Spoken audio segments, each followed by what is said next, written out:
I would like to introduce you, although there is, everyone knows you, but still it is a privilege to glorify your activities. Hare Krishna, everybody. Welcome to evening session of ISKCON Sannyas College. And today it is a privilege and honor to have His Holiness Bhakti Vigьяна Goswami Maharaj with us. Bhakti Vigьяна Goswami Maharaj was born in Tashkent, former Soviet Union. He took to spiritual life in 1980. During a very difficult time during the communist era, there was a time when Maharaj actually joined the spiritual life.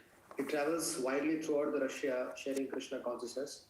Since 1997, he has acted as a member of ISKCON's governing body commission, and since 2005, he has served as one of the spiritual masters of ISKCON. In 2017, he retired from his managerial position to devote himself fully to the studies and teaching others. Maharaj also is a neighbor of our Bhagavad Mahavidyalaya. We are fortunate enough to receive his regular association. So we want to welcome Maharaj by chanting the Hare Krishna Mahamantra. Hare Krishna, Krishna Krishna, Hare Hare, Hare Ram, Ram Ram. Welcome, Maharaj. Hare Krishna. Thank you very much, Brajsundar Prabhu. Thank you very much to all the sannyas candidates. It's a pleasure to see all of you. It's only Indian body candidates and Russian body candidates. I can relate to it. Please forgive me. Radha, please turn on the recordings. Please. And recordings to be in the cloud. Recording in progress.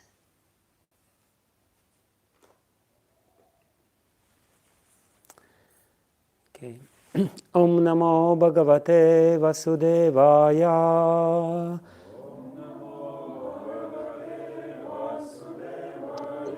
Om Namo Bhagavate Vasudevaya.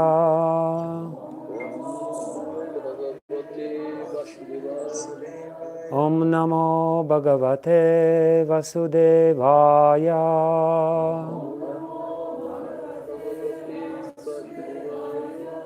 Narayanam Namaskritya Naram Cheva Narotamam Devim Saraswatim Vyasam Tato Jayam Dirayat Nashta Prayashvabhadrishu Nityam Bhagavata Sevaya Bhagavatyuttama Shlokya Bhaktir Bhavati Nashtiki Yantah Pravishya Mama Vachim Imam Prasuptam Sanjivayata Kila Shakti Daraksvadamna Anyamscha Hasta Charana Shravanat Vagadim Pranannamo Bhagavate Purushaya Tubhyam. Okay, so dear devotees of Sannyas College and others, I was asked to give a short seminar which will consist of 2 parts. Today and on Saturday we will continue, which was entitled by the Shastrik Committee of Sannyas College as different types of devotion. And specifically the task in front of me is to explain what Srila Jiva Goswami says about this in Bhakti Sandarbha and what is being described by Lord Kapila Dev in the 3rd canto of Srimad Bhagavatam, specifically in 27th, 28th and 29th chapter. It's a very big topic and very important topic. Obviously, I will not be able to cover all the details of this topic because basically the whole Bhakti Sandarbha, the biggest part of Bhakti Sandarbha, which is the biggest Sandarbha out of all 6, is devoted to classification of different kinds of bhakti. Srila Jiva Goswami literally mentions dozens and dozens of different types of bhakti. But all this with exclusive goal to help us understand what is pure bhakti. We have to know all kinds of impurities to understand what is pure, unadulterated bhakti, and to be able to distinguish between these two, between different kind of mixed bhakti and the pure bhakti. Because oftentimes in this world we have so many different, things which we call bhakti. Sometimes we call bhakti, sometimes other people call bhakti. Sometimes people don't call it bhakti, but there is some bhakti element in there. So the greatest achievement and the greatest contribution of Gaudiya Vaishnava Acharyas is this minute analysis of the impurities within bhakti. Because bhakti is everywhere. Whatever Srila Vishwanath Chakravarti Thakur is bold enough to say that, without bhakti you cannot do anything. Anything will not be successful, especially in a spiritual life, if there is not an element of bhakti in it. We can see the element of bhakti in all kinds of religions, including Buddhism. Nominally, Buddhists don't believe in God, but there is a very strong element of bhakti in Buddhism. They do arati, they do puja, they do all kinds of things. They even do kirtan. They chant mantra, Om Mani Padme Hum, and all kinds of stuff is there. So bhakti, there is nothing special about bhakti in one sense, because bhakti is everywhere. Bhakti is as all-pervading as the Lord himself. So because the Lord is everywhere, people, they do have some sort of devotion, some sort of attachment. That's attachment or devotion or attraction is called bhakti. But the greatest contribution of Gaudiya Vaishnava Acharyas is that they minutely distinguished all kinds of mixed bhaktis from pure bhakti. And they showed how powerful pure bhakti is, and how rare it is, and how difficult it is to achieve, and how prone we are to pause something else for bhakti, to somehow or other to mix pure bhakti with something else. So that's the greatest contribution, and therefore in one sense this consideration, this vichar about what is pure bhakti and what are the other types of bhakti, many varieties of bhakti, is probably the most important topic for our consideration of all other kinds of topics. We can speak about different philosophical nuances and details, but ultimately what we have to understand, what is pure bhakti, and try to practice pure bhakti and try to help others to practice pure bhakti. Because first of all, we have to understand that we ourselves prone to practice impure bhakti, to bring in all kinds of mixtures.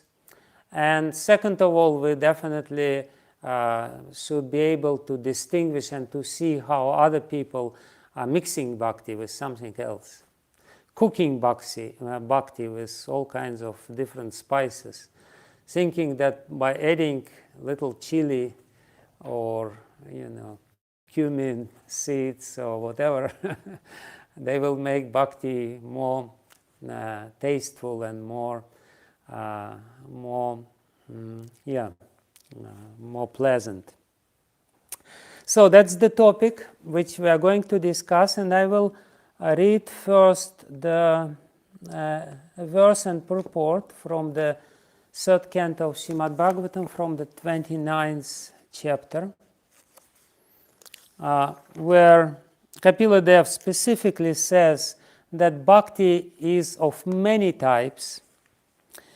It's verse number 7 from the 29th chapter of the third canto, where Kapila Dev says, Shri Bhagavan Uvacha, Bhakti Yogo Bahu vidhaha. There are many types of bhakti yoga. Margair bhamini bhavyate. And there are many different paths. Margair bhamini bhavyate. Svabhava guna margina pumsam bhava vidhiyate. Translation by Srila Prabhupada. Lord Kapila, the personality of Godhead, replied, O noble lady, there are multifarious paths of devotional service in terms of different qualities of the executor. Purport by Srila Prabhupada. Pure devotional service in Krishna consciousness is one, because in pure devotional service there is no demand from the devotee to be fulfilled by the Lord. But generally people take to devotional service with a purpose. As stated in Bhagavad Gita, people who are not purified take to devotional service with 4 purposes.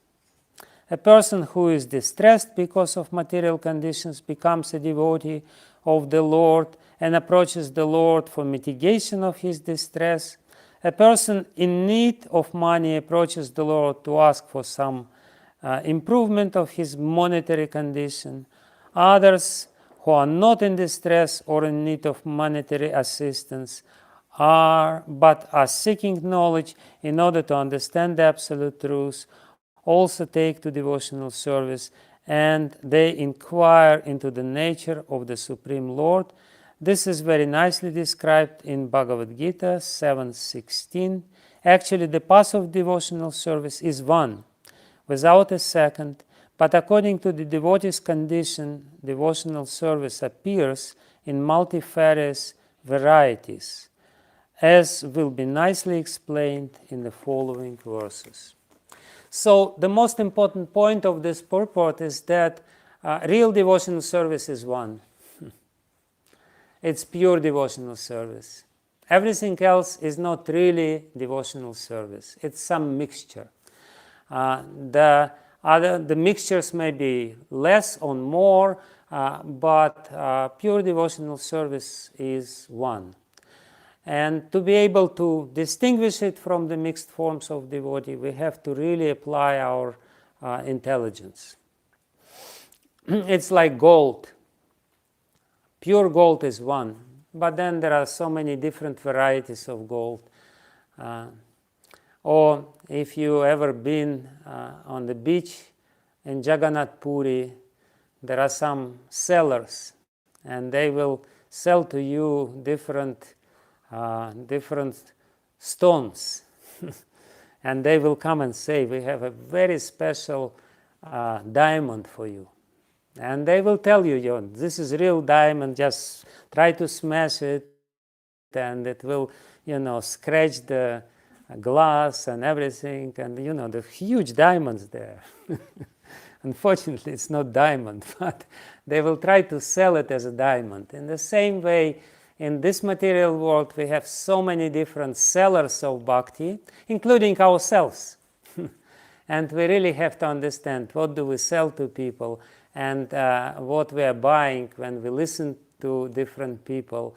And we have to be very careful. And therefore, this subject matter is not only important for us as a guides to other people, but it's also important for us as a practicing devotees who may not be 100%, 10% pure, and therefore our mixed motivation will also influence our consciousness, as Prabhupada says.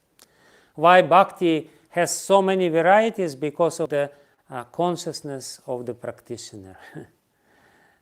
So everyone has specific type of bhakti. Already we can see there is Russian bhakti, there is Indian bhakti, there is Chinese bhakti, there is Bangladeshi bhakti. All kinds of bhaktis are already there. So, and everyone thinks that Russian bhakti is the best bhakti. Chinese bhakti is by far better.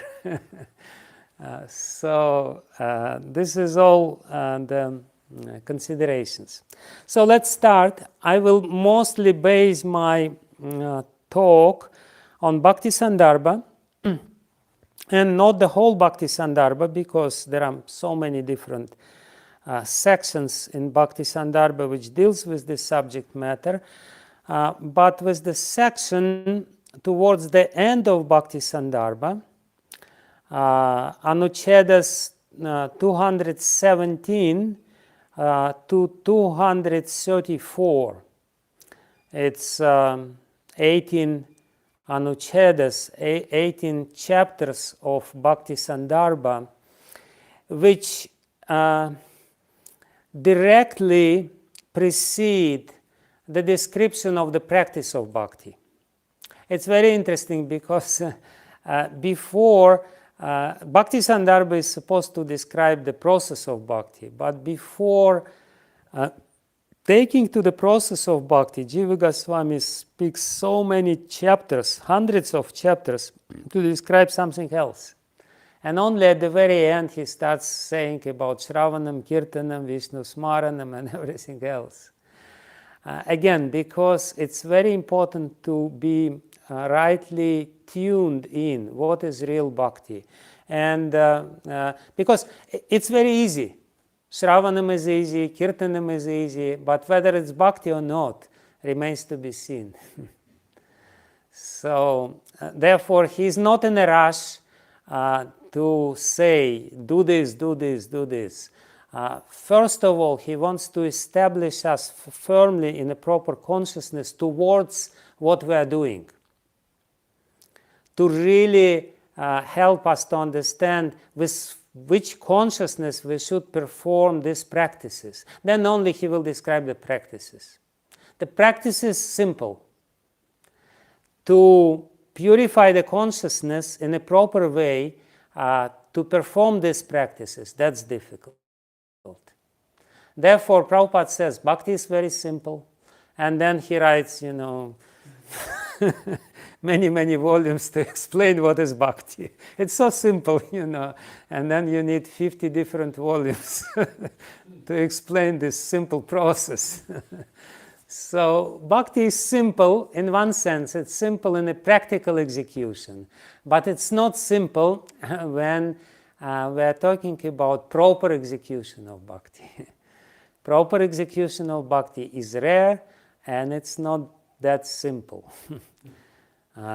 So we should not be deceived by the seeming apparent simplicity of the techniques of bhakti. Techniques are simple. Consciousness, to tune in consciousness properly, is difficult. So, first of all, before Srila Jiva Goswami says very interesting thing. He takes the definition in Anucheda 216. He takes the definition of bhakti from Garuda Purana and of sadhana bhakti, not of bhakti itself, but of sadhana bhakti, because we are talking about sadhana bhakti. And he asks, what is the Swarupa Lakshana of this definition of sadhana bhakti, and what is Tatastha Lakshana? Because everything which we define should be defined in accordance with these two lakshanas, these two signs. So, Tatastha Lakshana of sadhana bhakti is Yaya Sarvam Avapyate. By sadhana bhakti, you can achieve any purpose you want. In other words, Tatastha Lakshana of bhakti is that it's a very powerful process. It's the most powerful process. It's an essential element in any process. It's the living force of any processes. And if we achieve success in any path, the devotion is the key to success. If we do Hatha Yoga, devotion is the key to success. The faith in Hatha Yoga, in the process of Hatha Yoga, is the key of success. So bhakti is most powerful. Bhakti, the element of bhakti, is the most powerful. You can, practice your Hatha Yoga, but if you don't have devotion to this process, if you don't believe in this process, if you are not ultimately devoted to, some higher force behind this, you will not be successful in this process of Hatha Yoga or any other process, in fact. So the Tatastha Lakshana of sadhana bhakti is that it's powerful. But at the same time, we can see that not always we experience the power of bhakti. Anyway, so he goes further and he describes what is Svarupa Lakshana of sadhana bhakti. And he says, Svarupa Lakshana of sadhana bhakti is Tasmat Seva Buddhai Prakta. The Svarupa Lakshana of sadhana bhakti is Seva, is the spirit of service. So that's the definition of sadhana. Sadhana is, by sadhana you can achieve anything. By sadhana bhakti you can achieve practically anything. But the very essence of sadhana is this spirit of service, seva. And Srila Jiva Goswami gives a very important definition of what is seva. Because again, seva is a very vague term. Everyone says, I'm serving, I'm a sevaka. He gives a very interesting definition of seva. He says, Sacha seva kaika vachika manasatmika trividhaiva anugatir uchyate. He says, seva is anugatihi. Seva is anugatya. Seva is the ability to follow Krishna by our body, by our words, and by our mind. That's seva. In other words, what is bhakti? Bhakti starts when we relinquish our independence. Everyone in this world is under this illusion of independence. I'm independent. I want to do whatever I want. I will do this. I know better what I should do. So the seva starts when we relinquish this independence and we firmly say to ourselves, I will do what Krishna wants me to do. I will do what my spiritual master wants me to do. I will do what Srila Prabhupada wants me to do. Then seva starts. Before this decision, it's not bhakti. Bhakti only starts when there is this spirit, I want to follow. I am the follower. I'm not independent anymore. Therefore, this is the first difficulty in the path of bhakti. Because everyone wants to remain independent. It's very difficult to become the true follower. And from the very beginning, the definition of seva means I'm the follower. I'm not acting independently. I'm not speaking independently, and I'm not even thinking independently. Even on the level of thinking process, I should try to learn how to think in according to the way Krishna wants me to think. And of course, I should speak the way Krishna wants me to speak, not only about the subject matters, but the way he wants me to speak, with the mood he wants me to speak. Not only acting, speaking, and thinking. That's sadhana bhakti. So from the very beginning of this definition, we can see that it's not that easy. At the same time, when we see different definitions of bhakti,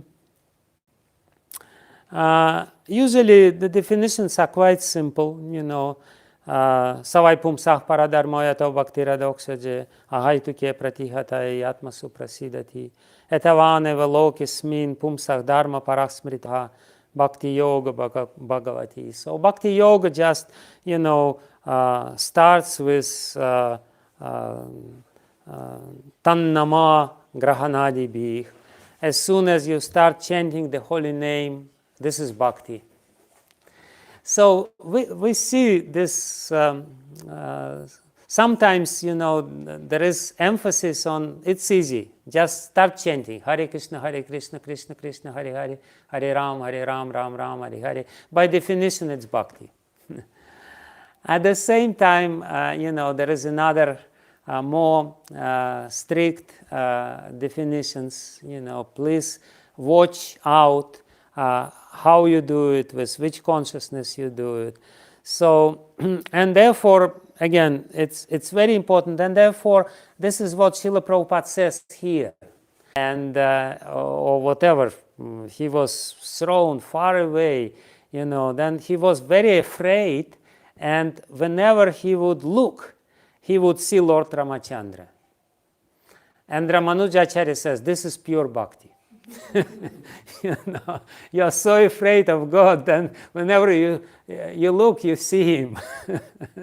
So, but this is not our definition of bhakti. Madhvacharya gives his definition of bhakti. He says bhakti is the performance of this with a lot of jnana. He says that bhakti is jnana, basically. When you really understand who is God, who is you, how to do this, he gives this definition. Rupa Goswami says, no, anyabhilashita shunyam jnana karmadhyana vritam anukuliyana Krishna anushilanam. Anukuliyana Krishna anushilanam is bhakti. So anyway, even different acharyas give different definitions of bhakti. What to speak about us? There is a very good chance that we will ourselves start our own school of bhakti. I've seen so many people who are doing this. It's going on. This is the process, eternal process, which is going on. Therefore, again, we have our own concepts and conceptions, and moreover, we are not sometimes very self-analytical. We are not very introspective. And sometimes we don't see all these tendencies within our heart, how we do this mixture. It's very important for us to hear from somebody else, because ourselves, we naturally will add all these motivations and impure mixtures into our process of bhakti because of some tinges of impurities. There is a very interesting episode in Chaitanya Charitamrita in Antya Lila when this Brahman from Bengal came and he read his drama to the devotees. Devotees were totally, completely mesmerized by his poetry. They were so happy, and they were applauding him, and they were saying, this is the best poetry, the best drama we have ever heard. And then Swarupa Damodar Goswami heard it, and he said, this is rubbish, this is garbage. This should be thrown into the garbage, because there is so much mixture there. So even the followers of Chaitanya Mahaprabhu couldn't distinguish this. What to speak about us? It's not so easy. They didn't recognize the tinges of karma and jnana in the presentation of this Brahmana from Bengal. So there is a very good chance that we will, add some spices of karma and jnana into bhakti and destroy the whole process. Okay, that's more or less, And another, that's one reason why we should study very carefully. Another reason is that there is a lot of debate going on. What is bhakti? Is food for life pure bhakti or not? Is Harinam Sankirtana pure bhakti or not? Is remembering about Radha Krishna Lila pure bhakti or not? Srila Prabhupada used to say that it's not necessarily pure bhakti. the smaranam about Ashtakali Lila, it's not necessarily pure bhakti. So there are, in other words, it's not such an obvious thing which we should really understand. And when we take shower in the morning, is it a part of pure bhakti or not? Or is it something else? So all these questions, we have to know the very clear answers. And Srila Jiva Goswami, while analyzing this, he puts bhakti between different kinds of bhakti, between two axes. Like, in geometry, we have axis, vertical axis and horizontal axis. And then in between these two, we can put different kinds of bhaktis, and the place of this form of bhakti or that form of bhakti will be defined according to its position in these two axes. So he basically explaining or classifying different kinds of bhaktis, he takes two axes, and one axis is the form of activity, the external form of activity, what we are doing. That's important, because the position of particular bhakti is activity, bhakti is service. So what is the form? That's one description, one way of describing it. And in another axis, there is a consciousness of the performer. So we will have pure bhakti, which is, the whatever, whether it's there in the somewhere very high up, probably very high up, when the consciousness is very pure, and when the the very activity is very pure. But we can perform something which may look like bhakti, like smaranam on Krishna Lila, but it will not be pure Krishna bhakti, because the consciousness, the motivation will be impure. So again, and I will explain now, it will be very clear. One is the form or the activity itself, another one is the consciousness of the performer, motivation of the performer. And the result of our activity directly dependent on these two considerations. What are we doing exactly, and with which consciousness we are doing what we are doing. So therefore, these two things should be there. Like, for example, very clear thing, we may chant, and chanting is definitely bhakti by form.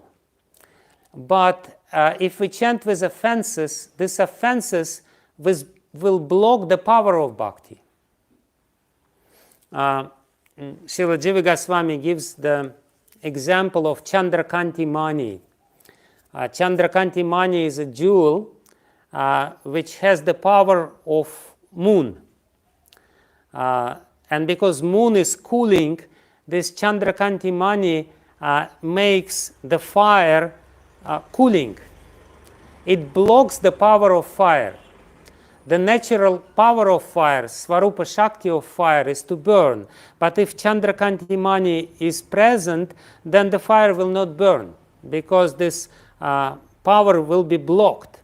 In the same way, certain blockages within our consciousness will stop the Vastu Shakti of Bhakti from acting, and the result will be different. So that's the general consideration. And Srila Jiva Goswami, first let's talk about the form. Srila Jiva Goswami says that if we take the forms of bhakti, there are three types of different forms of bhakti. One is called Aropa Siddha Bhakti, another one is called Sangha Siddha Bhakti, and the third one is called Svarupa Siddha Bhakti. So there are, whatever we do in devotional service falls into category of Aropa Siddha Bhakti, Sangha Siddha Bhakti, and Svarupa Siddha Bhakti. What is the word Siddha here means becoming.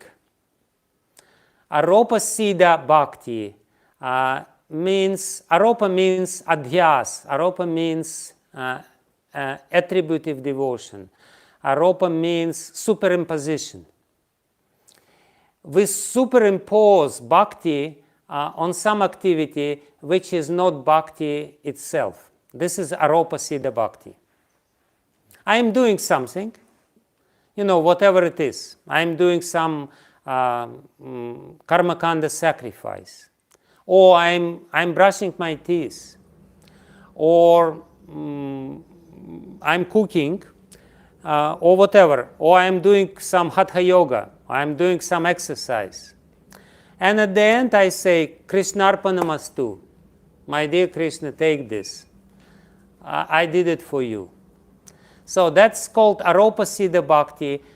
It can be any activity. We will describe it a little later in more details. But basically, we attribute the quality of bhakti into this activity. Any activity which we do, but we say, I'm doing it for Krishna, so that becomes the saving grace, that will become the element of bhakti within this activity. So that's the first type of activity, Aropa Siddha Bhakti. Anything which we do, but at the end we say, Krishna, this is for you. Or we say, I'm doing this, this is my devotional service. Sangha Siddha, so this activity becomes bhakti due to Aropa. Therefore it's called Aropa Siddha Bhakti. It becomes bhakti because we're superimposing bhakti onto this activity. It's not seva. It's not really service. We're not doing it as a service to the Supreme, but we're doing something which we like to do, and we say, yeah, this is for him. Sangha Siddha Bhakti, from the very definition or from the very name, Sangha Siddha Bhakti, it becomes bhakti because it is connected with bhakti. It is something which is somewhat connected with bhakti, which helps us to perform bhakti. Right? For example, we know that to perform bhakti, we need to concentrate our mind. So if we cultivate certain qualities in our mind, try to purify our mind, make our mind more concentrated, that's Sangha Siddha Bhakti. We're doing this to help us to perform devotional service. Or, for example, we're taking shower. It's not service itself. It's not direct service. Of course, it really depends on the consciousness of the performer. It can be direct service. But let's say we're taking shower, and at the same time we think, while taking shower, I'm doing this because I need to be clean to perform my service properly, to chant more properly, to make my mind more calm and more peaceful. I'm doing this. Then it is Sangha Siddha Bhakti.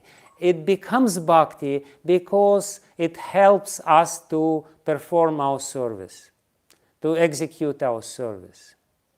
And then Svarupa Siddha Bhakti, it's bhakti by its very form. In other words, it's something which is always service. When we chant the name of God, Svarupa Siddha Bhakti, because it's service. We're serving the Lord. When we glorify the Lord, when we chant kirtan, it's Svarupa Siddha Bhakti. When we read Srimad Bhagavatam or listen lectures of Srila Prabhupada, it's Svarupa Siddha Bhakti because by the very form it is the service. The element of service to the Lord. The Lord as the object of our service is there in the act of this service.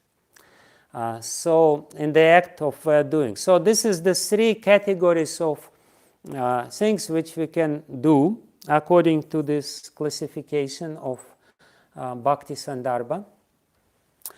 And then Srila Jiva Goswami says that all these three things, Aropa Siddha Bhakti, Sangha Siddha Bhakti, and Svarupa Siddha Bhakti, can be Kaitava or Akaitava.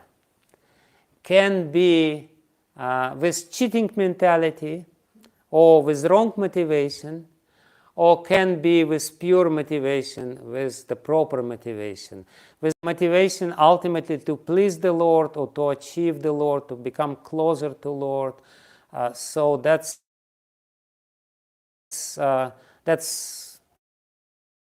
so we can see, if we take this whole area, then we can see there will be, in a plus, if in the horizontal axis we have the form of the activity, so on the positive part of the horizontal axis we will have all kinds of activities with pure motive, akaitava. We don't want to cheat, we don't want to achieve something else. Ultimately the purpose of whatever we're doing, whether it is aropa, sangha or svarupa, the purpose is to please the Lord. So that's akaitava. And then we can do all these things to cheat the Lord. We can do with some other motivation, to gratify our senses, to aggrandize ourselves, to achieve some position in this world, to get some money, prestige, power, whatever. That's kaitava. The wrong motivation, which will be displeasing to the Lord, which actually will bring another opposite result, will bring ruination to us. Because it's very dangerous to do bhakti with the wrong motivation. So, and whatever we do, we have to be very careful. Therefore, from the very beginning, Srila Jiva Goswami says, here we already have 6 kinds of understanding of it. So, and ultimately, only Svarupa Siddha Bhakti, Akaitava Svarupa Siddha Bhakti is the pure Bhakti. Everything else is mixture. Even Aropa Siddha Bhakti and Sangha Siddha Bhakti is mixture. Akaitava Svarupa Siddha Bhakti is the ideal, is the goal. And we should really understand what it is. About this we will speak probably on Saturday. Today we will speak about other stuff. Okay, so let's deal in more details what is Aropa Siddha Bhakti. It's a very common phenomenon, and it's not necessarily bad, but we really clearly have to understand what it is. It's actually it's inevitable element in our practice of bhakti at a certain period of time. We will always start bhakti with this Aropa Siddha Bhakti mentality, which we will explain in a moment. But I wanted to share some personal incident in my life. There was a very difficult period in my life when my Guru Maharaj, he changed his mind and his, there was quite a drastic change in his activities and behavior and speeches, and there was a lot of confusion and bewilderment. And in the course of this, somebody took me to one very powerful Acharya of Gaudiya Math. And he, of course, knew about this situation in ISKCON. And immediately, as soon as he saw me, he made his diagnosis, prescription. He basically defined the reason why did it happen. And he defined the reason why did it happen in 3 words. He said, Aropa Siddha Bhakti. So that was his immediate, like this. I must say that I don't agree with this analysis.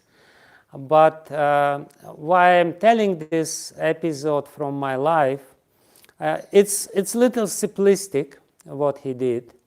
Although you know there is definitely some element of this, some sort of, but it's definitely overly simplistic, not necessarily like this.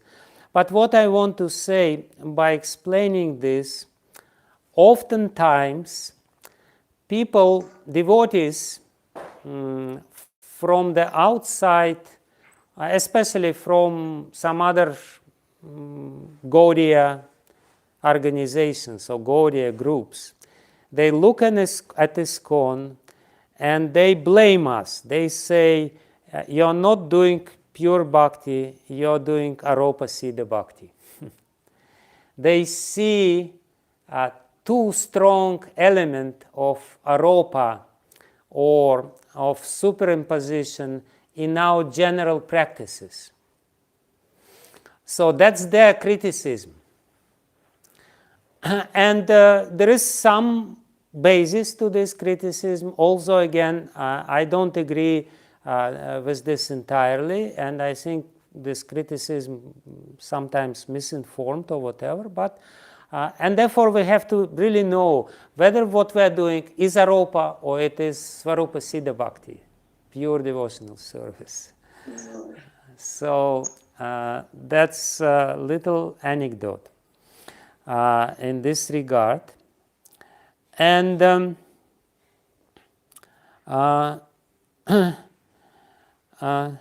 again, Aropa Siddha Bhakti is the activity which has nothing to do with service to the Supreme Lord externally. But by our consciousness, we are attributing the element of bhakti into this activity. And the most common example of this kind of activity is the sacrifices to different demigods. You do some yaga to Navagraha, to the 9 planets, or you do some Shani Yagya. There is Shani Mandir here in Vraj. You go on Saturday to Shani Dev and you bring your jar of mustard seed oil to Shani Dev. So it has nothing to do, externally it has nothing to do with the desire to serve the Supreme Lord, to please the Supreme Lord. But we bring the jar of mustard seed oil to Shani and we say, Krishna Arpanamastu, Krishna, I'm doing it for you. So, Srila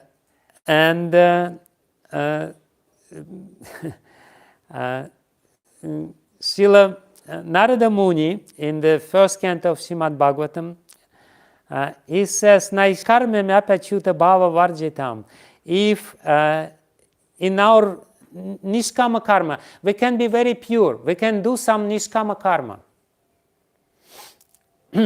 We don't have any desire, we are doing, varnashrama, we're performing our duties, we don't have any selfish desires.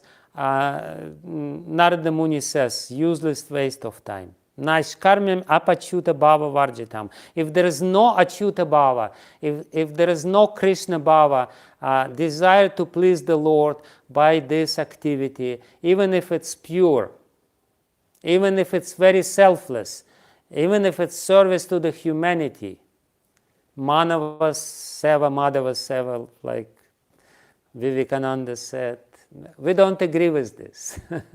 It's not necessarily, it's not by definition Madhava Seva. Manava Seva is not by definition Madhava Seva. Not at all. So,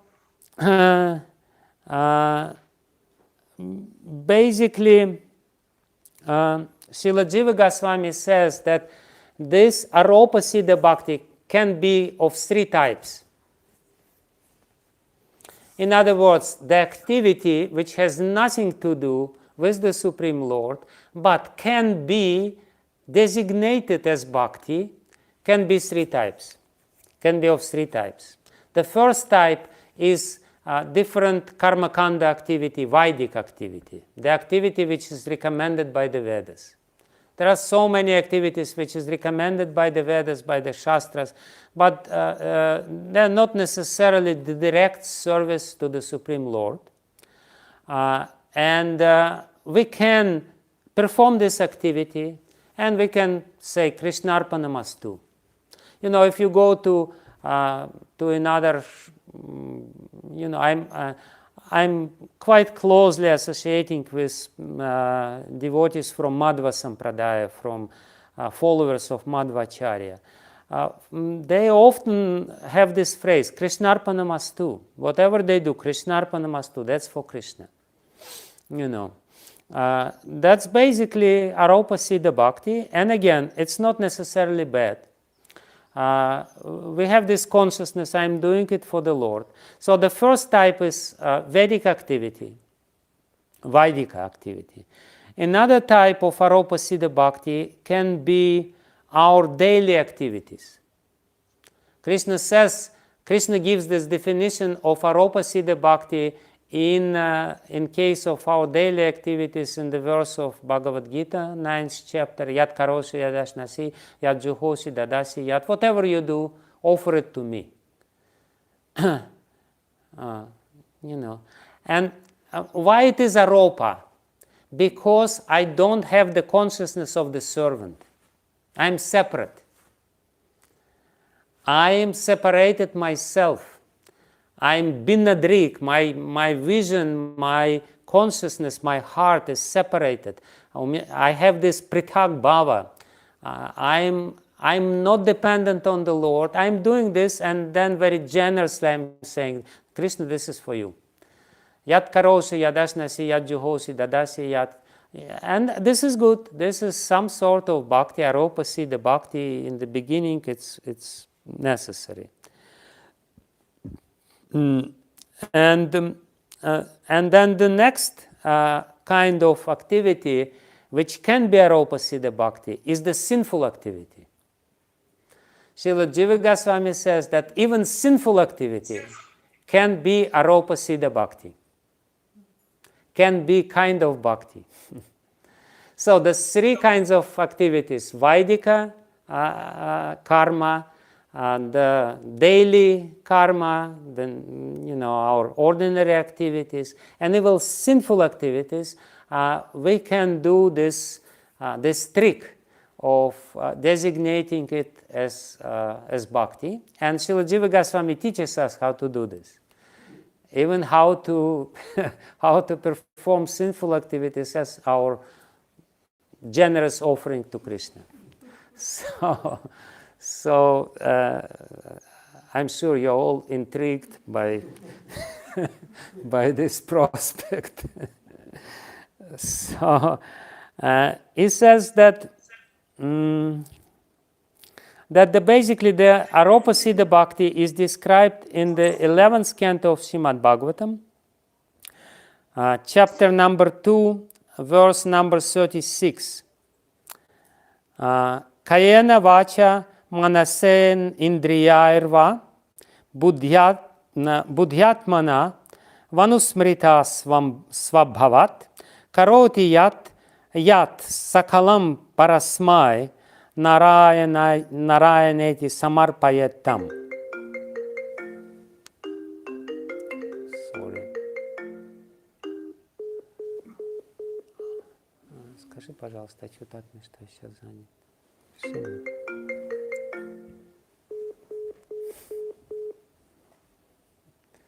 Sorry.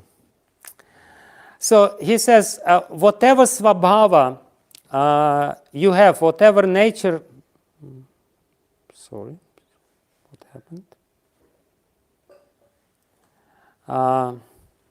It is said in this verse that whatever nature you may acquire, whatever, by your body, by your speech, and by your mind, and by your indriya, by your senses, by your atma, purified consciousness, you have to worship the Supreme, thinking, I'm doing all this for the satisfaction of Lord Narayana. That's the definition, the mood, the consciousness of Aropa Siddha Bhakti. You have certain nature, and this nature impels you to do something. Somebody has Kshatriya nature, and he does some, he wants to control, and he has this Ishvara Bhava. He wants to rule and manage. Somebody has Vaishya nature. Somebody has Brahminical nature. So you can imply your nature, svabhava. From this svabhava, you can act, but whatever you do, by your body, by your intelligence, by your speech, you just say, Narayanayeti.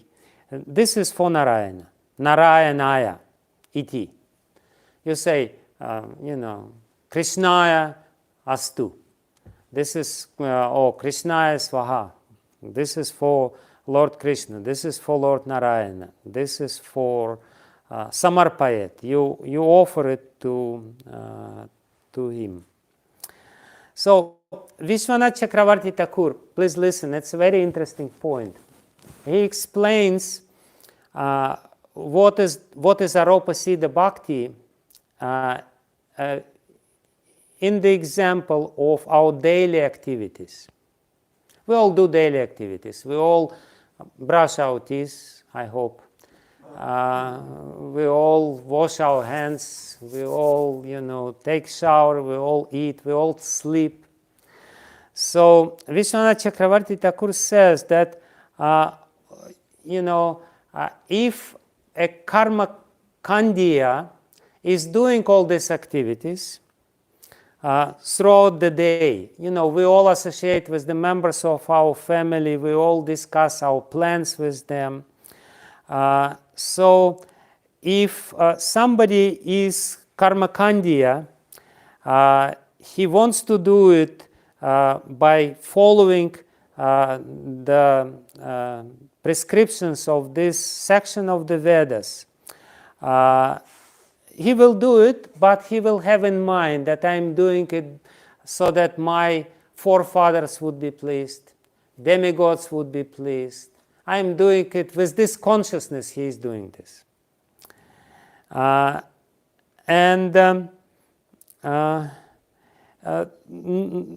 Ordinary person, just, rank and file person, he is doing this and he is doing this for his own satisfaction. Why he is brushing his teeth, why he is taking shower. He's taking shower and he is thinking, oh, this is nice, I'm so refreshed. Or I'm eating and he's at the same time thinking, I'm doing this because, I need a lot of energy to enjoy, to continue enjoying. This is the consciousness behind. And the devotee is doing this, and he is doing all these daily activities for the satisfaction of the Supreme Lord. Even while brushing teeth, he is thinking, I'm doing this because I will be chanting Lord's holy name, and if my teeth are not very clean, the holy name will smell the the odor of my mouth.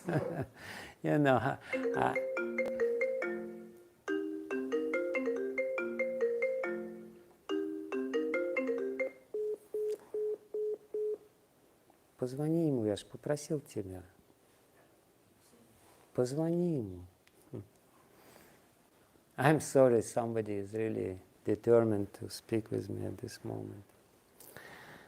So that's the consciousness, and that's Aropa Siddha Bhakti. If we have this consciousness, whatever we do, I'm doing this, I'm doing exercise. For what I'm doing exercise, what is the cause behind my exercise?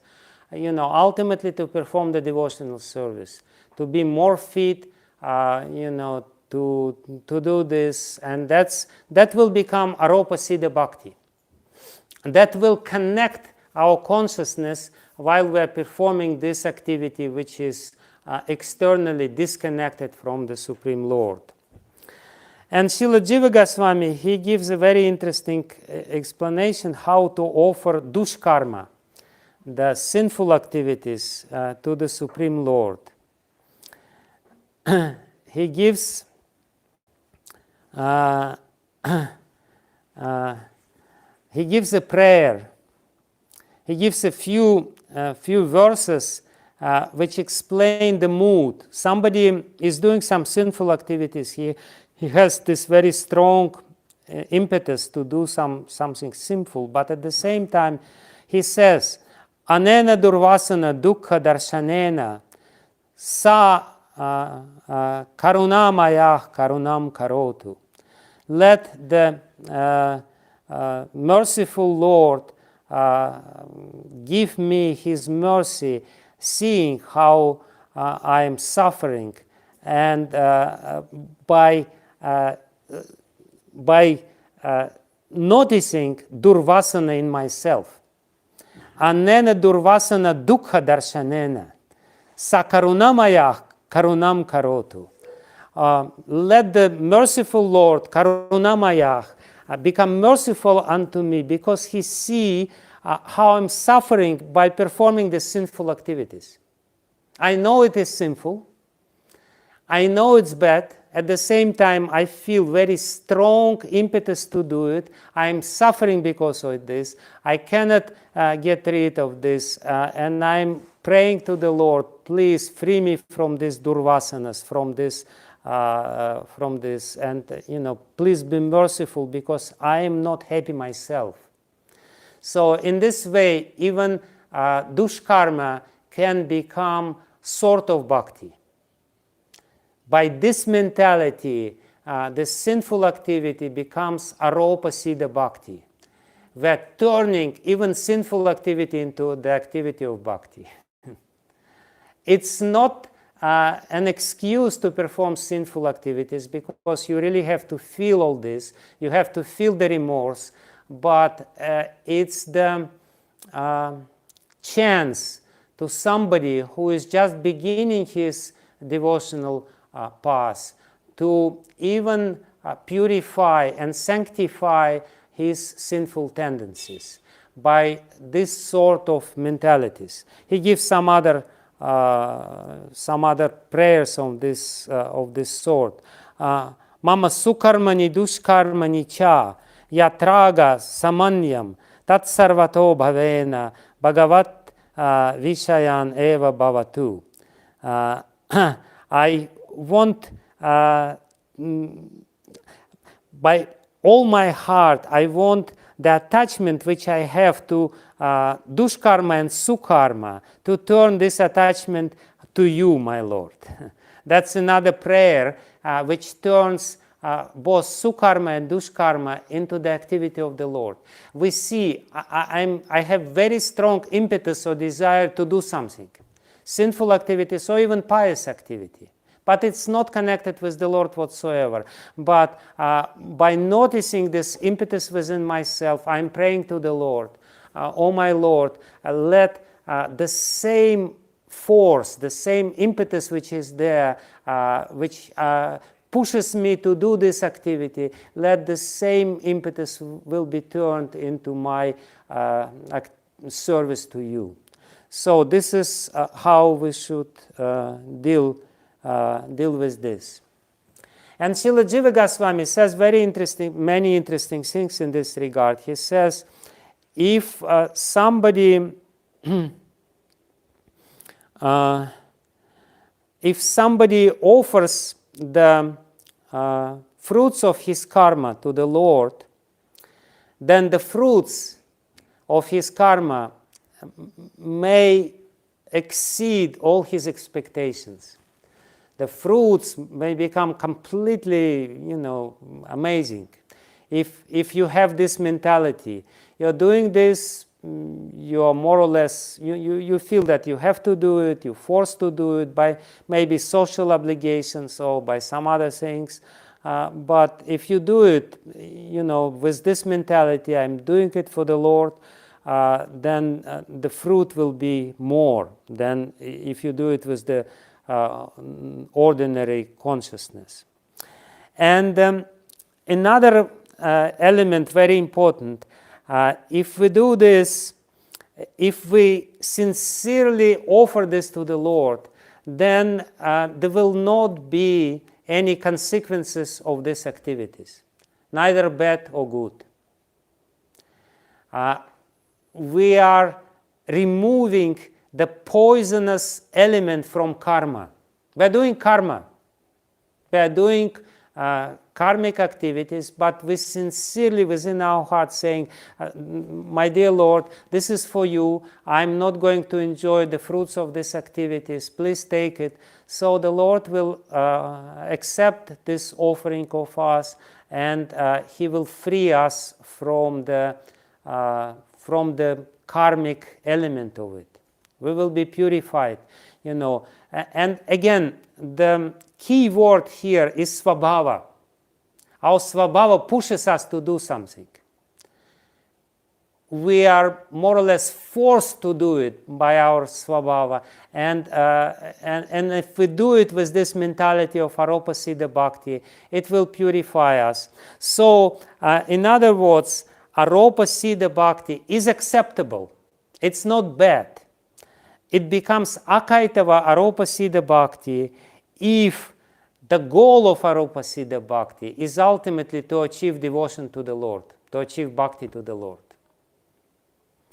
So in all these three sections, Vedic activity, ordinary activity, or even sinful activity, if the goal of this very clearly established, I want to achieve bhakti to the Lord, love and service to the Supreme Lord, and therefore I'm doing this and offering this to the Lord, then it's okay, then it's akaitava. But if I do this and I offer it to the Lord, oh my dear Lord, but at the same time I have this, I heard this, that the fruit will be more if I offer it to the Lord. And I'm offering to the Lord because I want bigger fruit. Because Jiva Goswami says that, that the fruit will be more impressive, exceed my expectations. So then it's kaitava, the motivation is wrong. So this aropa siddha bhakti, again, the proper motivation is that I'm doing this to achieve the devotion to the Lord. And therefore it's a good starting point in our devotional service. We have to start somewhere, and that's a good starting point with this aropa siddha bhakti. Yes, Prangavinda Prabhu. Okay, and Padmanayan Prabhu. The questions are there. Please accept my obeisances. All the best to Prabhupada. I'm so happy to see you. Hare Krishna, I'm happy to see you. It must be very early in Florida. Or where are you? Yeah, my class started at 2:30 in the morning. That's definitely Svarupa Siddha Bhakti.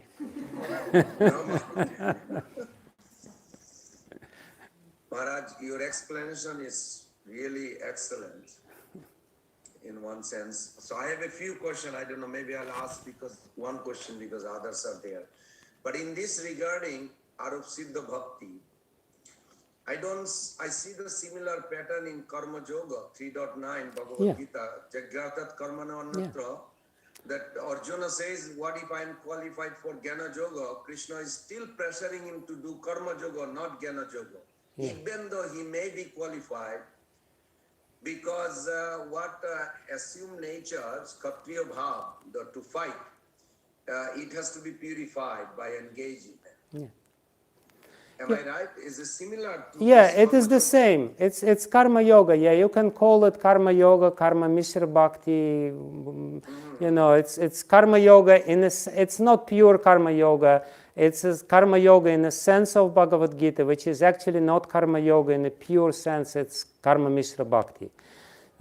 Sri Krishna does not recommend pure karma yoga, you know, classical karma yoga, so to speak. He recommends karma mishra bhakti, and therefore I said there is a place of Aropa Siddha bhakti. It's a good starting point because it purifies our nature and it frees us from all kinds of consequences of our karma. So it's not necessarily bad. But we should not also insist or continue doing this Aropa Siddha Bhakti. After some time, we should really understand what is Swarupa Siddha Bhakti, which will be the topic of our next class session. Okay. Yes, Padmanayan Prabhu. Hare Krishna, Dandavat Maharaj. Very happy to see you today. Yes, Hare I'm Krishna. happy to see you. So Maharaj, when you were explaining about Swarupa Siddha Bhakti, so then you did mention about this Akaitava. It has to be Akaitava. Goal should be to please to exclusively serve the Lord, Krishna. So then you explained that if the goal is to please Krishna, then that is actually Swarupa Siddha and Suddha, pure Bhakti. Okay. That is what actually we supposed to be doing. We must be doing. But my question is here, when we speak about, when you discuss about the definition of your devotional service, Anukulyena Krishnamasalanam. And Prabhupada, in his commentary, he says very clearly here, Krishna means Krishna And his devotees. His pure devotees, paraphernalia. He kind of, connects all those items to Krishnamasalanam. But my question is, when we are in a society where we have to deal with different kind of devotees, and so when we say we have to perform Swarupa Bhakti, that has to be Akaitava, and then it definitely in relation to Krishna means Krishna's devotee also. It's kind of automatically included. Yeah. Then my confusion is not in the society. All devotees are in kind of, having that kind of, pure thought and approach, because sometimes you can see there is some sort of duplicitous mentality. I don't know whether it is right to say it like that or not, but sometimes it becomes, very prominent, very obvious that the devotee comes to you and he speaks in a particular way, but from behind you can see he's kind of totally acting in a different way. That is kind of, many times we have perceived this.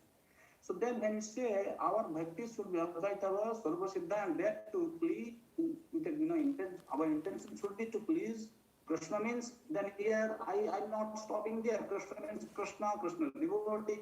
So when is this pure heart, pure desire, but I can see in his activity, he is kind of doing something different, which brings a kind of question to my faith on what I am practicing, or whether I am in a correct situation or not. Therefore you don't have to please him, no problem. You don't have to please him. When we're talking about, we will talk about this on Saturday more about this pure devotional service, what this Swarupa Siddha Bhakti is, and how to perform it. But basically, yes, we have to please the Lord, and we have to please the Lord devotees. But if somebody is not pleased and he happened to be devotee, it does not necessarily disqualify us, because if our motivation is to please the Lord and we're sincerely trying to please the Lord, and by the way, we're displeasing somebody who may not be Akaitava himself. So there is not a big deal, let him be displeased. No problem. It does not disturb the purity of our motivation. Sometimes devotees will be displeased with what we are doing, and it may be the proper displeasure because they see that we are doing something improperly, but not necessarily so. Sometimes they will be displeased because we are not pleasing their material ego. Okay, fine, whatever. Yes, Kamala Lochin Prabhu, Hare Krishna. Can you turn on your? Yeah, when I read something, that is why. Okay, fine. Whatever you. So I just I don't know if mobile it happens like that. When I read something and then show it, the picture doesn't come. Yeah. Maharaj, I basically just want, it's a big question, a long question, because a long time confusion for many years. I come from, I was born in the Madhva Sampradaya, and when I got Prabhupada books, initially the young blood is there. I started doing blah blah blah about Madhva Sampradaya, their practices, and then say pure devotionals, your Karma Mishra, your Tattvavadis. But in the course of my study of Srimad Bhagavatam a few years back, Vishna's commentary on Bharat Maharaj, that is 5.7.6, 5th canto, 7th chapter, 6th verse. It describes that Bharat Maharaj, he performed all the yajnas very skillfully, having a priest, Advaya priest performing the rites. So there is a purport, Srila Vishwanath Thakur says, that the Lord has said, Tavat Karmani Purvita, that verse, the time we have achieved complete attraction for Krishna Katha, Mat Katha, we have to perform karma. Now, he raises a question. How is that Bharat Maharaj, a person who is qualified for pure devotion, with deep faith in the topic of Lord, Krishna Katha, without any material desire, performed Karma Yoga and employed it in the, and enjoyed its results? This verse answers the question. I will summarize the entire purport. He says that Bharat Maharaj did not do karma directly, he appointed a Ritvik. He was only a sponsor, he was not directly doing that. Number one. Still, a person who is he can be in the platform of pure devotional service, even at the level of bhava, can do karma, keeping somebody as a sponsor in which the devatas are worshipped. The translation goes like this. He thought of Vasudev, the enjoyer of the results of sacrifices, Yajna Purusha, as a controller of the devatas, who are the gods of the mantras, which reveal the devatas. Sarva Devata Linganam, so it says. And last, one more point, many points are there, one more point says, when Bharat Maharaj was sitting in the sacrifice, when the Ahuti was doing, the Pujari is doing Idam Indraya Swaha, Idam Indraya Namamaha, Bharat Maharaj was thinking that this is the hand of Krishna, Indra is the hand of Krishna. So, basically, when I read this thing, then I went to Parliament Swamiji and then I had a long discussion. Till now, I was just thinking, this Karma Mixra Bhakti is what is proposed by our Acharya Madhva. Then he laughed at me and then explained the same point. He told, when the Madhvas do karma, he told me that what is happening these days, don't ask me. But if you go to the pure Siddhanta, what Madhvacharya has established is not Jnana Mishra or Karma Mishra, but it is pure Bhakti. And then he quoted very surprisingly, he told, when Madhvacharya says Jnana, it is not referring to impersonal Jnana, not just another Jnana. Of course. It is referring to Bhakti. Yes. And it was similar to 9th chapter, 2nd verse. Where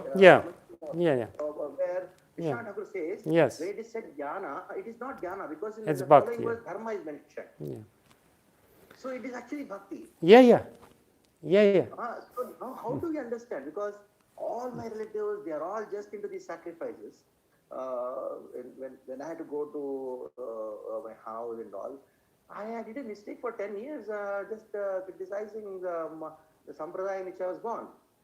Or am I confused? I just want to know about it from your this thing. Is Madhva Sampradaya, Madhvacharya is talking only about Aropita Bhakti, Karma Aropita Bhakti, or is he talking about pure devotion?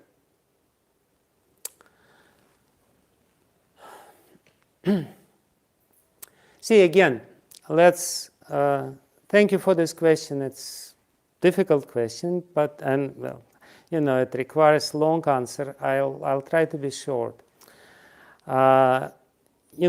Why we don't call these Vedic sacrifices as such as Svarupa Siddha Bhakti? Because by the form, it's not the service to the Lord. It's not the service to the Lord. It can be the service to the Lord by the consciousness of the performer, as you said. It becomes the service to the Lord through the consciousness of performer. Performer, as you said, we are doing some sacrifice to Indra, and performer says, yes, Indra is the hand of Krishna, and therefore, he thinks, and therefore, in his mind, he turns this, or he superimposes the pure bhakti into this act, which is not directly pleasing to the Lord. Because, the Lord is not sitting in, Galoka Vrindavana and, thinking, not far out, this person is doing some sacrifice for Indra. Very good, very good. So it is a devotional service, and it's not bad, and there is a room for this Aropa Siddha Bhakti in many regards, and we should not criticize it. And by the consciousness of the performer, it can be purified. The only problem is that normally when people do it, they usually don't do this, alchemistry of turning this into pure devotional service, and they, very simple-heartedly think, okay, let's do this Navagraha Yagya because I need some protection from these 9 planets, or this or that. So therefore, our acharyas, they're not so much into it, but they also say, they explain what are the relationship with this demigod worship, how the demigod worship is actually acceptable, that it's not bad, we should not condemn it, we shouldn't offend other people. If people see that the demigods are servants of the Lord and they worship the demigods as the servants of the Lord, that's fine. Like here in Vraj, we have this Shani temple, and in Vraj everyone is the servant of the Supreme Lord. So, if we go to Shani and we worship Saturn with this consciousness that he is the servant of the Lord and I'm doing this, that's fine. It may not be the highest high-class devotional service, but it's a devotional service, and it's, depending on the purity of the performer, it can be. Like Srila Jiva Goswami also gives the example of a pure devotee who was forced to worship Shiva Lingam, and while worshipping Shiva Lingam, he was forced to do it, and he started meditating that Lord is within the heart of this Shiva Lingam, and then and he started offering the mantras of Narasimhadev, Om Narasimhaya Swaha, and then this Shiva Lingam burst into 2, and Narasimhadev appeared from this. So it very much depends on the consciousness of the performer, and if people have the proper siddhanta and proper understanding, they can do it. But usually people don't do it with this consciousness, and that's also quite clear. I don't know if I answered you, but we should not criticize others, but we should try to help them to understand how to do it more properly, like you did by going to this Palimarmat Swamiji and asking his understanding. I'm not criticizing, and definitely when Madhvacharya speaks about bhakti and mentions the word jnana, he doesn't mean impersonal jnana. He definitely means that the bhakti becomes pure when it is coupled with the knowledge of the Shastras, with the understanding of the Shastras. Basically, when he says that there is some jnana, performance of jnana, the bhakti becomes pure, he means the knowledge of Sambandha Jnana, the proper knowledge of the Shastras, definitely. There is no doubt about it. Nevertheless, if we analyze very clearly, the definition of bhakti is not so clear. We are not criticizing everyone, but we are glorifying Rupa Goswami's definition, which is amazing. So, you're muted, Kamal Lochin Prabhu. One more small point, Maharaj. Yeah. Now, the Gaudiya Math thing, what you started off with, that is, Aropa Siddha Bhakti, ISKCON is into that. It is very common and a well-known fact because our head Pujari, he's a Bengali and he was in the Gaudiya Math before and joined ISKCON. So we have quite often Shastrartha with him. Basically, they have a point to say why it is Aropa Siddha Bhakti. But at the same time, when you see Archana, which is actually pure devotional service, from a broader perspective, then what we are doing in ISKCON, running even Govindas, building temples, having marriage halls, and even doing some food for life, there's different. All these things can be pure devotional service. Can be, no doubt about it. It can be, again, it very much depends on the consciousness of performer, and it can be pure devotional service in the sense that it purifies our heart, preparing it for pure devotional service, it's the same thing which Narada Muni says. Narada Muni says that how you cure the disease of karma by employing the same karma, basically. We have disease, we have this... But we cannot call this as Aropa Siddha Bhakti. Because the consciousness is pure. Then how can it be called as preparation for pure No, it can be... it is Aropa Siddha Bhakti. If it is by... See, if we're building the temple for the Lord, for the pleasure of the Lord, that's not Aropa Siddha Bhakti. If our consciousness is pure, and if we're doing this is Pada Sevanam. This is basically, our humble offering to the Supreme Lord for His pleasure. But if we're doing some other things, which may not be directly connected with the service of the Lord, it can be Aropa Siddha Bhakti, but there is nothing wrong with Aropa Siddha Bhakti.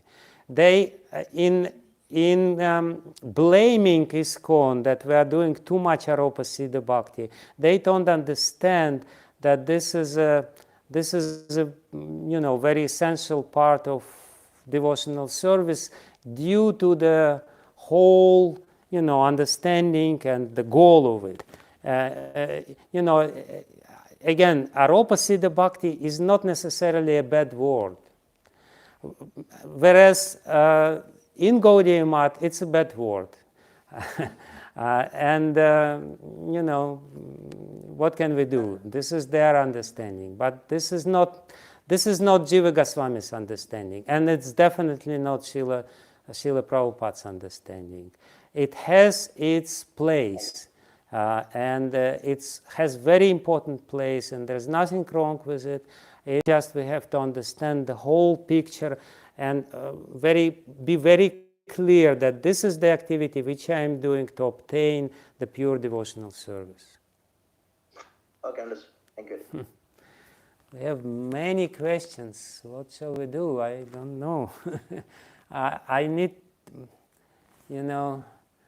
maybe Rishi Kumar Prabhu will ask his question because he is for a long time. And the rest, Rukmini Krishna, Nanda Kumar, Sankarshan Nitai, Savyasachi Prabhu, maybe we can postpone it for a little at the end.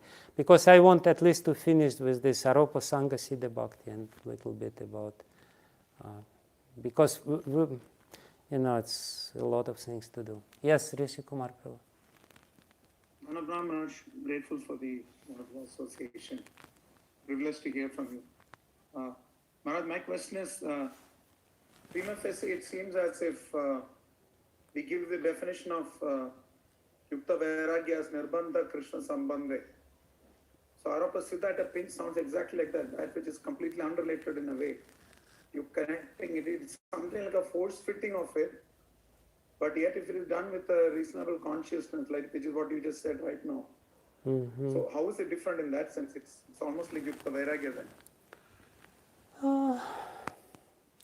It's just about different things. Yukta Vairagya, the definition of Yukta Vairagya which Srila Rupa Goswami gives in Bhakti Rasamrita Sindhu is basically the mood, what he defines what Vairagya is, and he warns us from prematurely renouncing things which can be used in Krishna's service.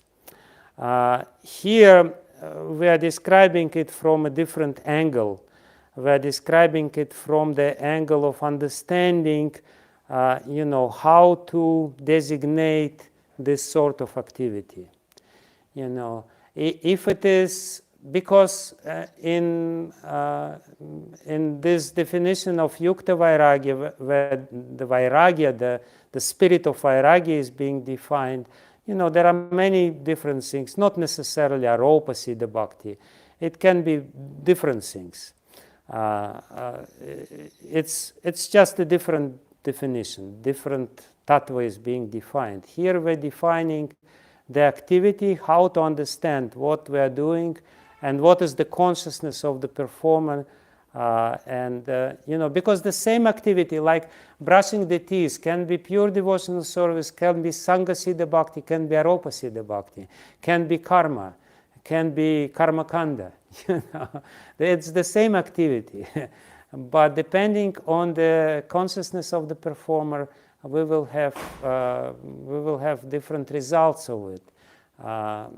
It can be pure devotional service. If you brush the teeth and you think, I'm doing it because Krishna wants me to do it, because this is the order of my spiritual master, because this Sanatana Goswami says I have to do it, and this is in line of this, that's a part of pure devotional service. It has nothing to do with it. It's not Aropa Siddha Bhakti, it's not Sangha Siddha Bhakti, it's Svarupa Siddha Bhakti. And I'm doing it, connected with the Lord in the consciousness of being the servant, the dasa.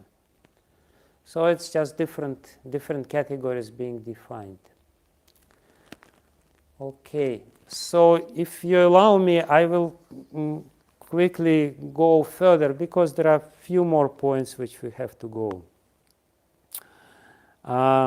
So we spoke about Aropa Siddha Bhakti, and when Aropa Siddha Bhakti becomes akaitava, when it is acceptable, if the goal of this is to achieve the devotional service and to purify the heart, it's a good start. But the problem of Aropa Siddha Bhakti is that we still, our consciousness is still disconnected from the Lord. we are separate and the Lord is separate. Because the very act of offering the results of my activity means that I didn't offer myself to the Lord. If initially, before doing any activity, I already offered anything which I do myself to the Lord, then automatically whatever I do and all the fruits belong to the Lord. If I am a slave of somebody, then whatever I do, the fruits of it don't belong to me.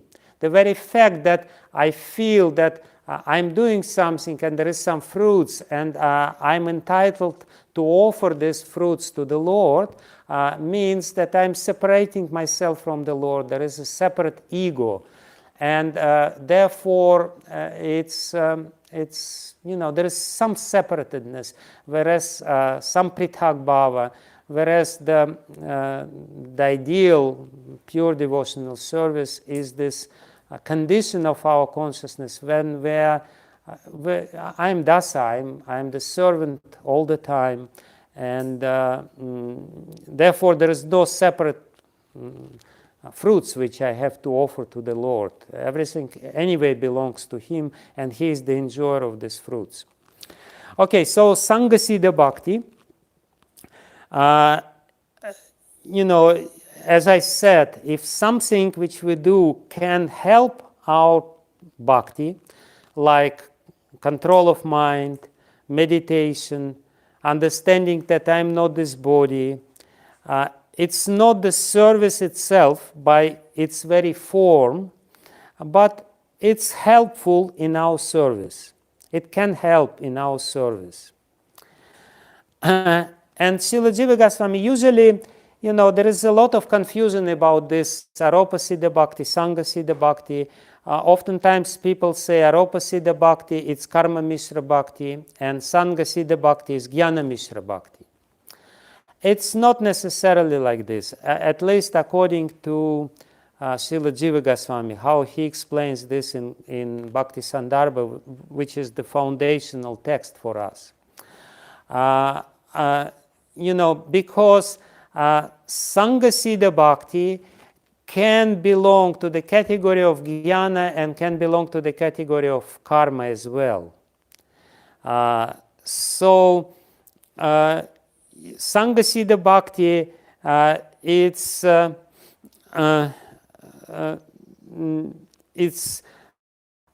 when I feel that I cannot properly practice my bhakti without doing this or that or this, without meditation. I am doing some meditation and I feel that I will not properly perform bhakti. In other words, there is a little mixture here. We don't trust the Svarupa Siddha Bhakti, we don't trust the power of Svarupa Siddha Bhakti to purify and to make us competent to perform bhakti 100%. But we still have this little contamination that I need to do something else to perform bhakti properly. I need to develop certain qualities in myself, like the quality of compassion. It basically means that I don't believe that by practicing bhakti, the compassion will be developed automatically. Or I think that I definitely have to develop renunciation, and my endeavor to develop renunciation becomes a separate endeavor. It's one thing if I'm performing bhakti and I'm really getting into bhakti, and the renunciation becomes the side effect of my strong practice of bhakti. And another thing is that I think, no, really, to do bhakti, to perform bhakti properly, I really have to practice renunciation. I have to fast, very strictly, rigidly, eat only one time a day. This is Sangha Siddha Bhakti. I'm doing this, and I have this little separate mentality that only if I do this, I will be successful in my bhakti. Whereas we know that the success of bhakti lies in the understanding that everything else is the side effect of bhakti, not that we have to do something separate to achieve the success in bhakti. That bhakti is self-sufficient.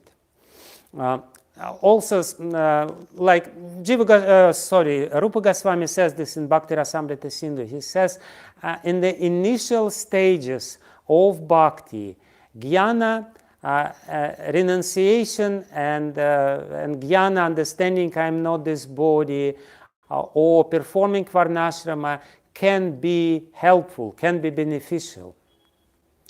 So Sangha Siddha Bhakti, again, it's not a bad thing, although there is some little, tinge of separatist mentality in the performance of this type of bhakti. But Srila Rupa Goswami says it can be helpful. There is nothing wrong with it, unless we make undue emphasis on this kind of activities. Unless we try to, to emphasize separately, yes, I have to develop renunciation, yes, I have to develop compassion, yes, I have to develop the, purity of my heart, this and that. I don't...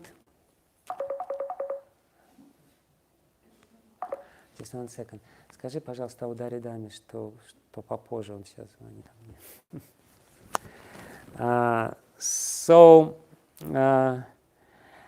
Like, for example, the classical example of Aropa Siddha Bhakti, Sangha Siddha Bhakti, is the verses 8 to 12 from the 13th chapter of Bhagavad Gita. 13th chapter of Bhagavad Gita describes the qualities of knowledge, amanitvam, adambitvam, ahimsak, shanti, arjavam, and so on and so forth. This is the classical example. And sometimes we can see the description of devotional service, which also belongs to this type of bhakti. It's Sangha Siddha Bhakti, but it has, when the description of the sadhana is being done, it has these elements of some other things which are not really the direct devotional service, but they are not bad, and they are included into this sadhana. Srila Jiva Goswami gives as example of this mixed with Sangha Siddha Bhakti sadhana, the description of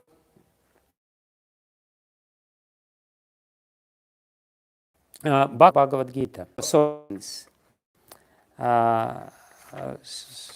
Sri Kapila Dev describes this Sangha Siddha Bhakti. And he says, for example, the text number 18, a devotee should always try to hear about spiritual matters and should always utilize his time in chanting the holy name of the Lord. His behavior should always be straightforward and simple. And although he is not envious but friendly to everyone, he should avoid company of persons who are not spiritually advanced. So there are some, and in the previous verse, the pure devotee should execute devotional service by giving the greatest respect to the spiritual master and acharyas. He should be compassionate to the poor and make friendship with persons who are his equals, but all his activities should be executed under regulations and control of the senses. Again, the same kind of, stipulations are there. There is elements of pure devotional service as such. The elements of activities which by the very essence is the devotional service, the service to the Lord. And then there are some other mixtures of other things which are not bad, which are helpful to devotional service, but may kind of shift our emphasis sometimes. We can see it, sometimes people become too much into, austerities, and they perform austerities, undue austerities, which ultimately may not be helpful, because we know that vairagya is good when it is a byproduct of devotion. When it's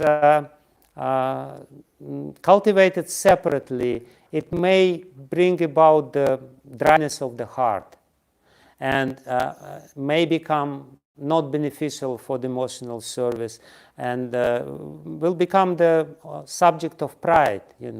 Devotees will become proud because I'm so advanced and I'm so renounced, and you are, who you think you are, and you will just be very haughty and proud, and ultimately commit the offenses. So, like Raghunath Das Goswami, when we glorify the renunciation of Raghunath Das Goswami, he was sleeping for 2 hours a day, he was only eating very little buttermilk every second day, this and that. That's fine, but we should understand that he didn't cultivate it separately. He was not, performing the special diet, to this. That was the natural outcome, the natural byproduct of his devotion. He was so absorbed and so blissful because of his devotional activities that he didn't feel the need to do this. So, but we, being inspired by this description, may shift our emphasis into this. And that will become Aropa Siddha Bhakti, which again is okay in the beginning, but not maybe beneficial at the end of the day. And just one more little thing. What about humility? Because somebody may ask, usually when people say about Sangha Siddha Bhakti, they say Sangha Siddha Bhakti is the attempt to develop certain qualities which will be beneficial for our devotional service. So, is it the development of humility, is it Svarupa Siddha Bhakti, or is it Sangha Siddha Bhakti? Yes, it can be Sangha Siddha Bhakti. And therefore, the verses 8 to 12 from the 13th chapter of Bhagavad Gita start with humility. Amanitvam, adambitvam, ahimsakshanti rajavam. Amanitvam, you don't demand, the honor and respect, and you are not really dambik, you are not really proud. It can be Aropa Siddha Bhakti, but it can be also Svarupa Siddha Bhakti. If we understand that humility is the natural quality of a servant, and we want to become the servant, we want to serve, our main motivation is to develop the excellence of service and to be the, to be the follower of Krishna, the follower of spiritual master, the follower of Srila Prabhupada. If we develop humility in the context of service, or as the precondition to service, not really precondition. Precondition is Sangha Siddha Bhakti. But if it's concomitant factor of service, if it's an attribute of service, then it's not. Then it's Svarupa Siddha Bhakti, and therefore Sanatana Goswami in Brihad Bhagavatamrita, he says that humility, dainya, and prema are basically interdependent. The humility brings prema, and prema brings more humility.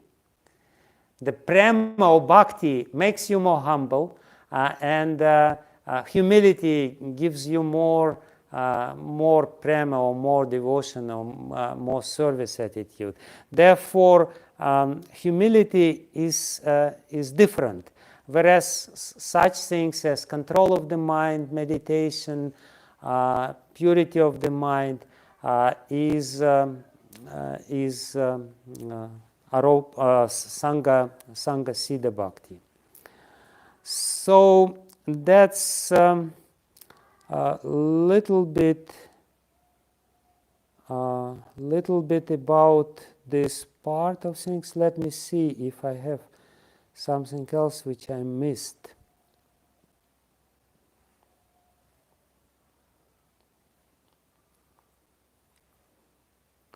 Yeah. Anyway, so I more or less said everything. So I wanted also to touch today some other things about the mentality of the performer, but apparently we will have to do it next time on Saturday. So let's answer the other questions which we have. So Nanda Kumar Prabhu, please. Oh, no, Rukmini Krishna Prabhu, please. You ask your question. Thank you so much. Thank you so much, Maharaj. It was wonderful and very thought-provoking. My question, Maharaj, regarding this Sangha Siddha Bhakti, if you try to chant with a Sambandh Gyan, it will be Sangha Siddha or Swarup Siddha? No. See, no, it's Swarup Siddha Bhakti. It's definitely Swarup Siddha Bhakti because we're chanting. Our intention is the pleasing to the Lord. We know that if we chant with Sambandha Gyan, it's more pleasing to the Lord because we want to Sambandha Gyan, basically the understanding that I'm not separate from the Lord. I'm already connected with the Lord. So this chanting is more pleasing to the Lord. No, it's not. It's definitely Swarupa Siddha Bhakti. Swarupa And like Siddha. if I'm trying to control my mind by this analysis, I'm not this body and this soul, then it can be Sangha Siddha Bhakti. Yeah, that's Sangha Siddha Bhakti. If I, really try to emphasize this point and I try to control my mind by meditating on this, I'm not this body, then it's Sangha Siddha Bhakti. Thank you so much, Maharaj. Thank you. Yes, Nanda Kumar Prabhu, Hare Krishna. Hare Krishna, dear Maharaj. Please accept my humble obeisances. Yes, Thank you Hare so much Krishna. for the discussion. Sorry for absence of video because my internet is very poor. So my question regarding these devotees who cannot recognize faults in this poetry of this Brahmana. So can you kindly elaborate a little bit more about this? Because looks like that their ignorance don't become obstacles and then become personal associates of Lord Chaitanya, or it's due to some extramural. For example, what is the distinct case? What is the difference between Chota Haridas, for example? He was also like this kind of, I don't know how to say, neophyte, and in these circumstances he manifests this, or he just manifests his free will.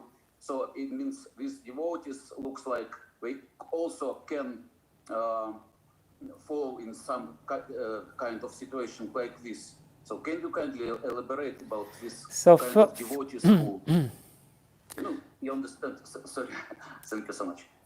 First of all, we should be very clear. For us, all the devotees, followers of Lord Chaitanya are Nitya Siddhas. Narottam Das Thakur says that you can achieve the success in devotional service only if you consider the followers of Lord Chaitanya. If we start distinguishing this is this, this is that, it will be very dangerous for us, especially in our neophyte condition. We should not distinguish among this. I gave this example only to say that, it's all these nuances are not so simple, and even the pure devotees, the direct followers of Lord Chaitanya, may not distinguish all these nuances. It does not really diminish their devotion. They are pure devotees, they are, super pure devotees, no problem. I just gave this example for us to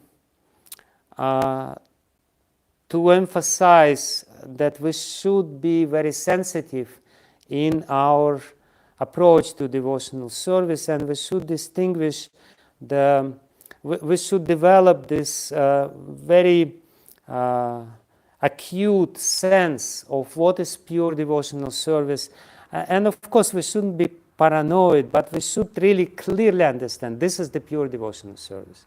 Like, for example, we're not talking about these nuances because in the poetry of this Bengali poet, it was a nice poetry, and ultimately Swarup Damodar Goswami explained it in a very devotional way too.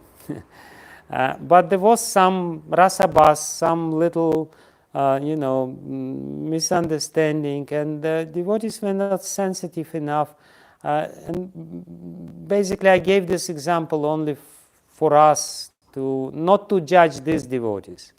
These devotees are pure, but for us to emphasize that we need to develop this sense. And what it means that somebody gives class and he becomes very enthusiastic and he calls us, let's do this and let's do this.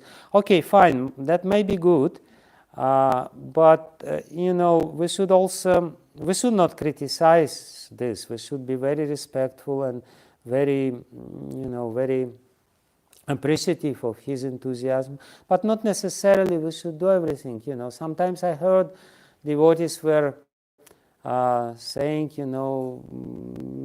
emphasizing, for example, austerities, too much austerities, or this or that.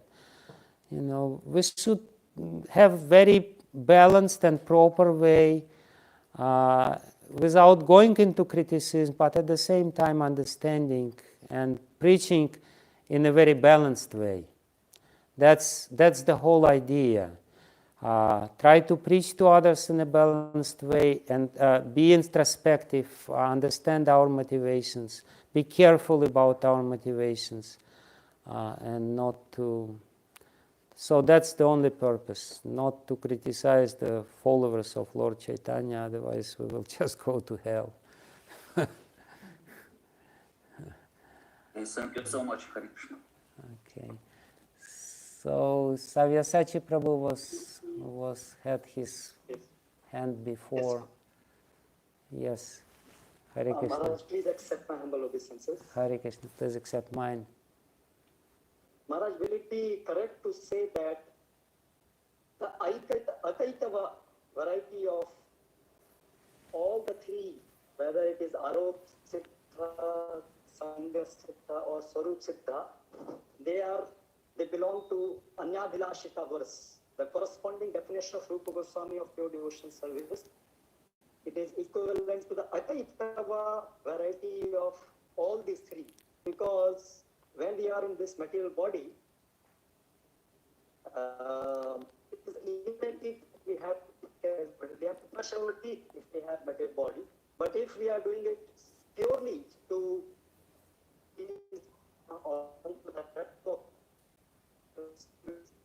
is Akaitava, and then it is also in the category of Anyabhilashita Shunya verse, because in that verse it is said Anyabhilashita Shunyam Jnana Karma.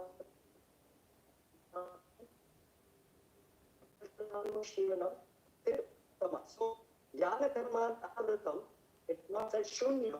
There the Acharya saying that karma is the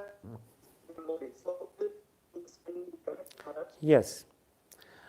Yes, it can be categorized as the Uttama Bhakti if we employ Jnana Karma in the service of the Lord, and if our intention, if our motivation is to please the Lord, Krishna Anushilanam. Yes, we can perform jnana and practices of jnana and bhakti. And we are performing practices of jnana and bhakti in our daily activities, jnana and karma in our daily activities.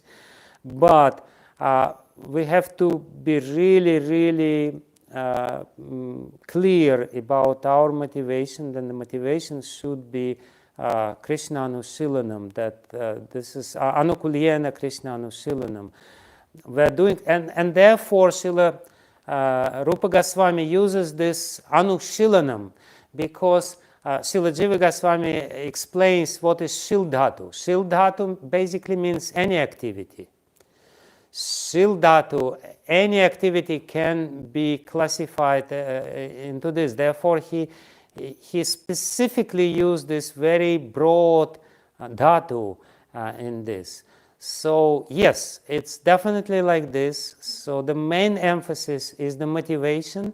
If the motivation is pure, then we can perform jnana and karma activities, and it will fall into this category. Yes.